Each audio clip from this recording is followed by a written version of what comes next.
CM Chandrababu అధ్యక్షతన CRDA సమావేశం.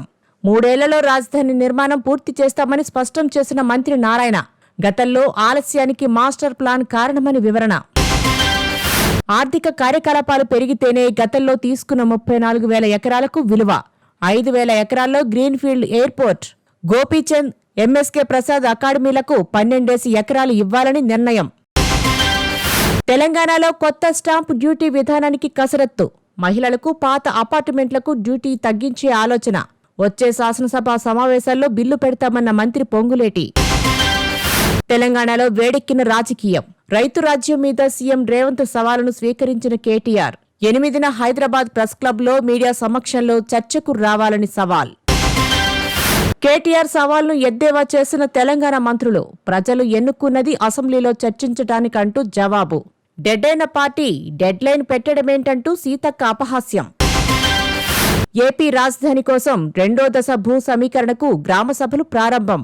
29 రాజధాని గ్రామాలతో సమానంగా అభివృద్ధి చేస్తామని 12 గ్రామాల రైతులకు హామీ. అనుమానాలు నివృత్తి చేసిన అధికారులు. ఈ నెల 9న చిత్తూరు జిల్లా బంగారుపాలెంలో జగన్ పర్యటన. మామిడి రైతులకు పరామర్శ. జగన్ను కలవవద్దంటూ కూటమి నేతలు రైతులను బెదిరిస్తున్నారని వైసీపీ ఆరోపణ. ఉద్యోగుల పనివేళల పరిమితి 10 గంటల వరకు పెంచిన తెలంగాణ సర్కార్. వారానికి 48 గంటలు మించరాదని ఆదేశం. మించితే ఓటీ వేతనం చెల్లించాలని ఉత్తర్వులు. రోజుకు 6 గంటల్లో అరగంట విశ్రాంతి. రేపల్లె నియోజకవర్గంలో మల్లేశ్వరరావు మీద జరిగిన హత్యాయత్నాన్ని ఖండించిన మాజీ మంత్రి పేర్ని నాని. రెడ్ బుక్ పేరుతో టీడీపీ వెర్రిపాలన సాగిస్తుందంటూ విమర్శలు. తెలంగాణ బీజేపీ అధ్యక్షుడిగా బాధ్యతలు చేపట్టిన రామచంద్రరావు. బీజేపీ బలోపేతానికి స్పష్టమైన కార్యాచరణతో వెళ్తామని ప్రకటన. యూరియా కొరత మీద దుష్ప్రచారం జరుగుతోందని విమర్శ. ఏపీలో ఇంజనీరింగ్, అగ్రికల్చర్ కౌన్సిలింగ్ షెడ్యూల్ విడుదల. ఈ నెల 7 నుంచి 16 వరకు ఆన్లైన్ రిజిస్ట్రేషన్. 22న సీట్ల కేటాయింపు. ఆగస్టు 4 నుంచి తరగతులు. ఏపీ మంత్రి వాసంశెట్టి సుభాష్కు తులాభారం. ఎన్నికలో గెలిచినందుకు వెలగాలమ్మ సన్నిధిలో మొక్కుబడులు చెల్లించుకున్న రామచంద్రాపురం నియోజకవర్గ ప్రజలు.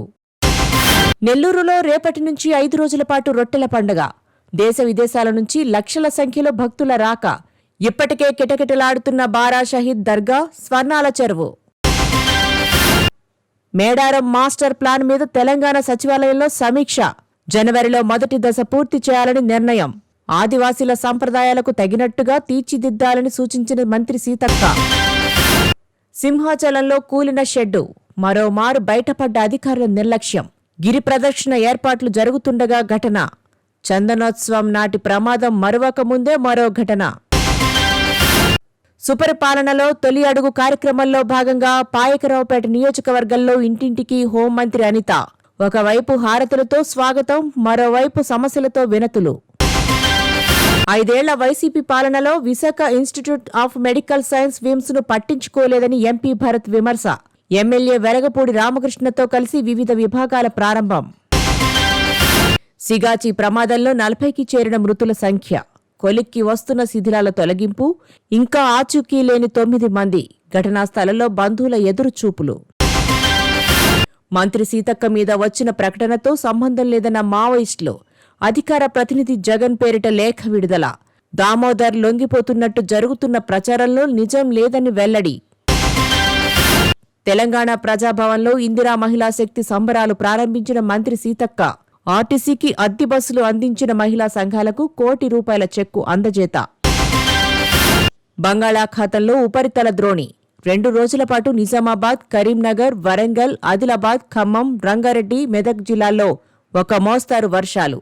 గంటకు 30-40 కిలోమీటర్ల వేగంతో ఈదురుగాలులు. జిందాల్ పరిశ్రమ నీటి అవసరాల మీద అపోహలు తగువన్న ఏపీ మంత్రి కొండపల్లి శ్రీనివాస్. తాటిపూడి రైతులు వైసీపీ ట్రాప్లో పడవద్దని జెడ్పీ సమావేశాల్లో హెచ్చరిక. 18 ఏళ్ల తర్వాత ఒకే వేదిక మీదకి ఉద్ధవ్, రాజ్ ఠాక్రే. ముంబైలో హిందీ వ్యతిరేక ర్యాలీకి హాజరు. హిందూస్థాన్ను ఒప్పుకుంటాం తప్ప హిందీని రుద్దడాన్ని సహించబోమని స్పష్టీకరణ. అర్జెంటీనా పర్యటనకు వెళ్లిన ప్రధాని మోడీ. బ్యూనర్ ఎయిర్స్లో ప్రవాస భారతీయుల ఘన స్వాగతం. 57 ఏళ్ల తర్వాత మళ్లీ అర్జెంటీనాలో పర్యటిస్తున్న భారత ప్రధాని. రష్యా అధ్యక్షుడు పుతిన్ మీద ట్రంప్ తీవ్ర ఆగ్రహం. పుతిన్ మనుషులను చంపుకుంటూ పోతున్నారని వ్యాఖ్య. యుద్ధ విరమణలో పురోగతి లేదని అసహనం. మరిన్ని ఆంక్షలు విధిస్తామని హెచ్చరిక.